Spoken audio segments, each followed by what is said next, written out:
Today we'll be discussing on a very interesting topic. Know your karma, know your life. When the soul leaves the body, only three things go with him: his dharma, his karma, and bhakti. And even the quality of the life is dependent on the quality of the karmic reactions, whether it's a positive karma or a negative karma.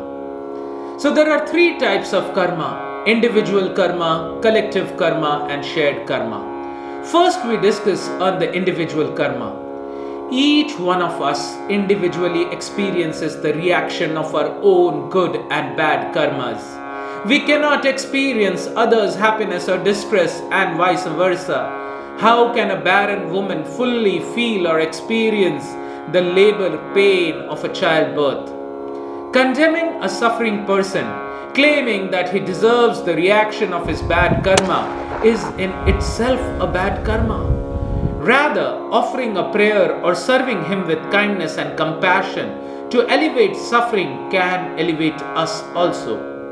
The karma theory is not meant to deflect blame on people for their miseries. It's for an individual to introspect and take responsibility for their own circumstances. A sincere person will aspire thus: if I have caused the situation in my life by my past acts, thoughts, or words, I can now choose differently to create a better world for me and my loved ones. The second type of karma is the collective karma. Collective karma refers to a situation where individuals with similar karmas are brought together and given a collective reaction. For instance, we hear of natural disasters that take the lives of several people, or an unexpected plane crash that kills all those on board. These men and women had been attracting similar karmic reactions or resonating similar frequencies of thoughts and emotions like fear, anxiety, frustration, or panic.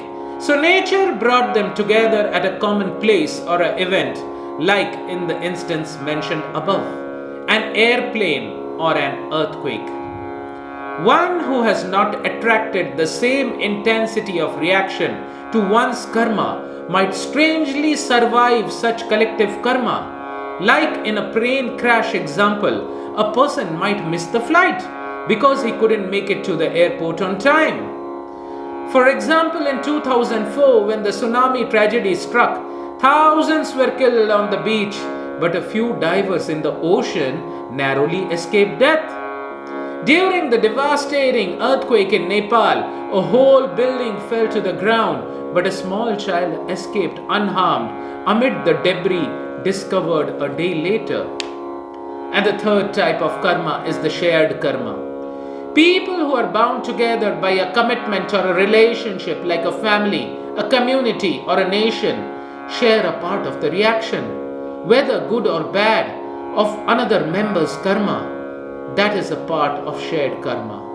If your relative is arrested by the police or charges of theft, you may not go to the jail, but the social stigma weighs on you down. This is an example of shared karma. You may share the same name as a wealthy businessman Ambani, but you may not share his karma. Being a billionaire, you may, however, derive some benefits or recognition from just sharing his name. When a man and woman unite in a Vedic marriage, they make vows of service and chastity to each other. By this sacred act, the man accepts some percentage of his wife's karma, and wife accepts some of her husband's karma. Their individual good and bad karmas are now shared among them, thus their own individual karma is altered by marriage. The scripture also explains that leader of a state accepts 1/6 of the karma of the citizens. And that's the reason we read that kings who lived during the Vedic times performed huge sacrifices, built temples, and did lot of charity, all in an attempt to resolve the excess bad karma that they accumulated due to sinful activities of the citizens. National karma is experienced when the country goes to war and citizens are negatively affected. Similarly, if the nation's economy grow, the citizens also are benefited individually to a certain extent. So this is how intricately karma works, and everyone gets his quota equally. Thank you very much. If you like this video, please subscribe my channel and press the bell icon for notifications. You can also download my free app Dr Saurabh Chaudhuri from the Google Store. Thank you very much. This is Dr Saurabh Chaudhuri, your ancient Indian Vedic ambassador.